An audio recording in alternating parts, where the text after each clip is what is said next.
État enclavé dans la ville de Rome, le Vatican, avec une superficie de 0,44 km², est le plus petit État du monde. Il est le siège de l'Église catholique romaine.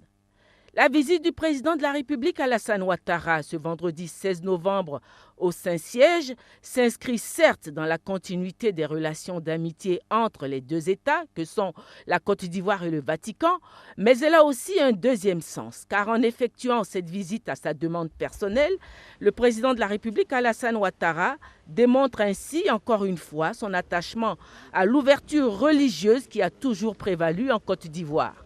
La religion catholique compte au nombre des plus importantes confessions religieuses du pays par son ancienneté, sa large implantation sur l'ensemble du territoire national et le grand nombre de ses fidèles. C'est accompagné de son épouse Dominique Ouattara, catholique de confession, que le président de la République, Alassane Ouattara, a effectué cette visite au pape Benoît XVI au Vatican.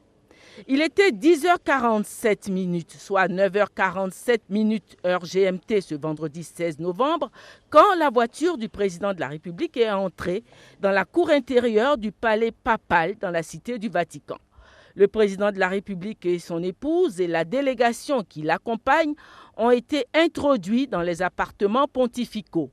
Le pape Benoît XVI a échangé une longue poignée de main avec le chef de l'État ivoirien devant les caméras avant de recevoir le président de la République pour une audience à huis clos dans sa bibliothèque privée. Le temps des audiences accordées traditionnellement par le pape n'excède pas 10 minutes, mais exceptionnellement, l'échange avec le président de la République a duré 20 minutes.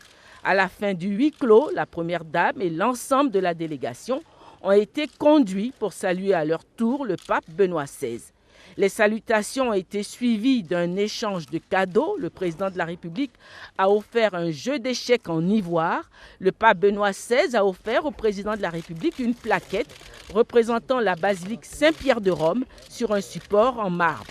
La rencontre avec le pape a été suivie d'un entretien du président de la République avec le secrétaire d'État Tarcisio Bertone qui occupe la fonction de Premier ministre du pape. À cette audience, le président de la République était accompagné par la grande chancelière, le ministre Kablan Duncan, l'ambassadeur de Côte d'Ivoire au Vatican, son Excellence Tebakla. L'entretien a duré près de 30 minutes. Au terme de ces deux audiences qui se sont déroulées dans un climat de grande cordialité, le président de la République a pris congé.